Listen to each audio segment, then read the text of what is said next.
brother, Edgar Christian. Don't even Cooper know. Cage. They don't even know. So, what is the best year of the Undertaker? Do you want to take this one first?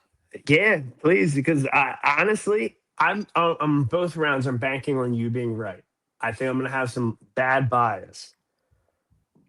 I have a big toss up between 98 and '02. I'm gonna go with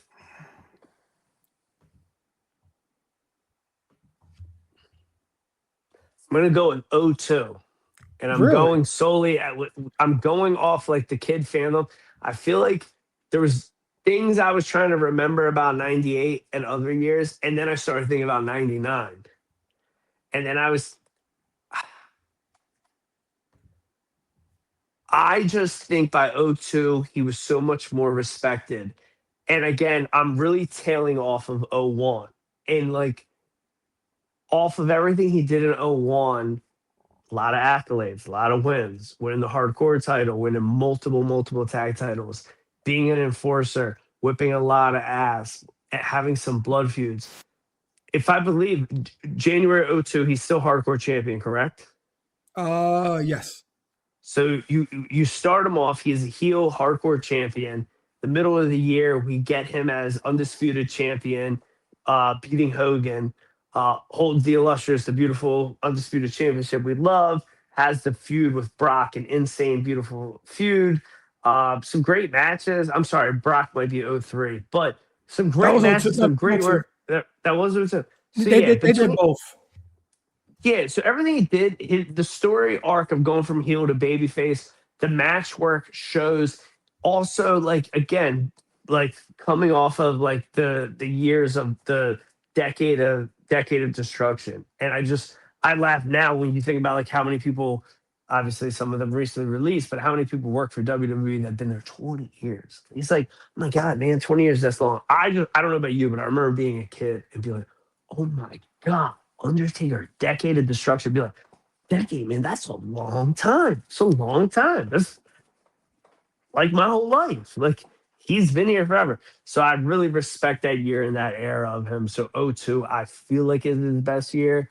I feel like you may, and again, 7 years of his career I missed. And there was a year of his career before I was born. So you tell me, what do you think is Mark Calaway, the Undertaker, the Deadman, the Phenoms greatest year? So we're going to be far off for the first time. Like I'm talking about like far off.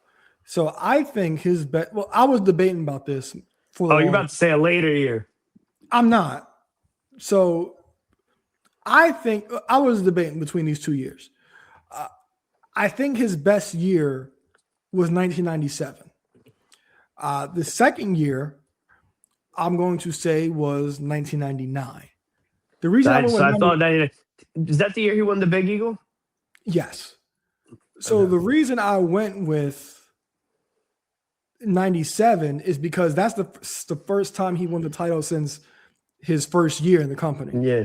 And that's the one when he was pretty much like the guy.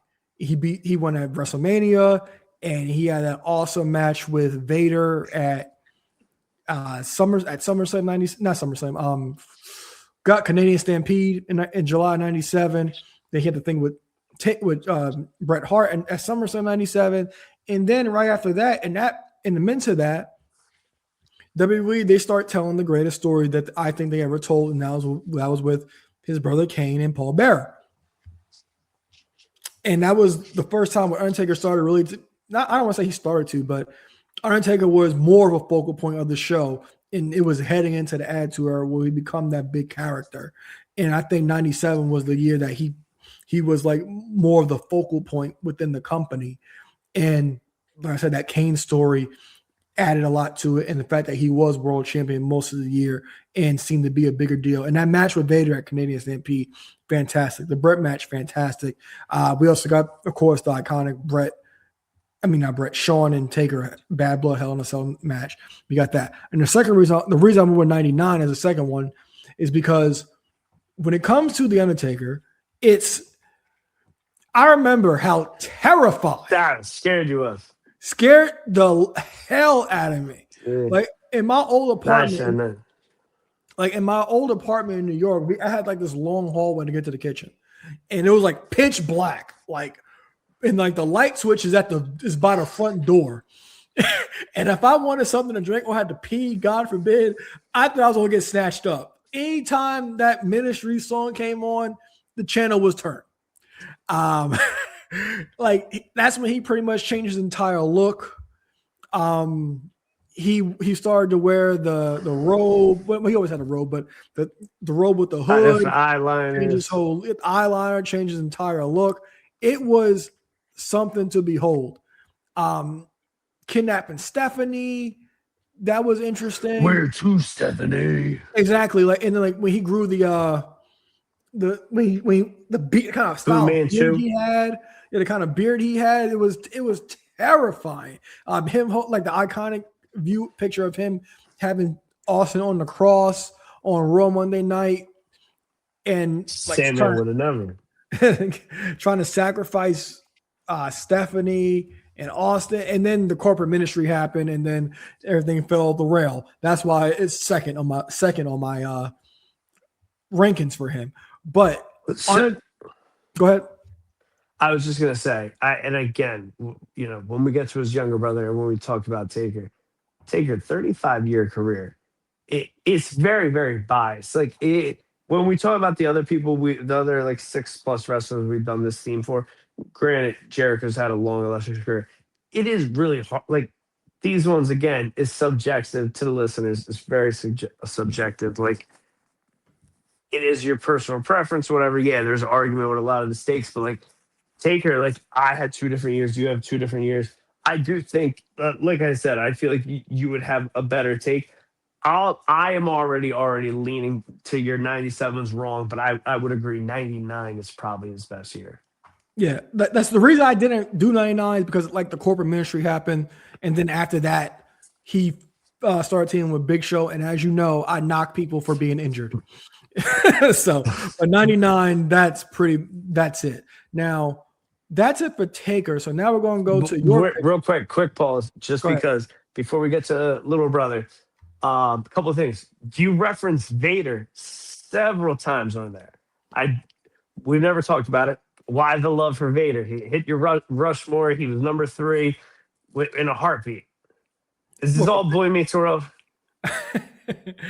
No, it's not. I've never heard you fanboy for Vader all these years. All your vintage tees and everything Vader. I love it. So like my first introduction to Vader was Boy Meets World. Wow, where's the surprise? Because Vader, he wasn't as big of a deal as he was in WCW and in Japan and WWF.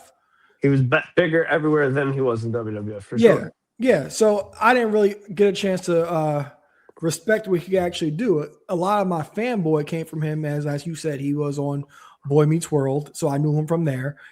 He was facing Shawn Michaels for the belt, and ironically, Shawn Michaels he actually beat Shawn Michaels there. Didn't beat him on TV, but he beat him there. But that was my first introduction to Vader.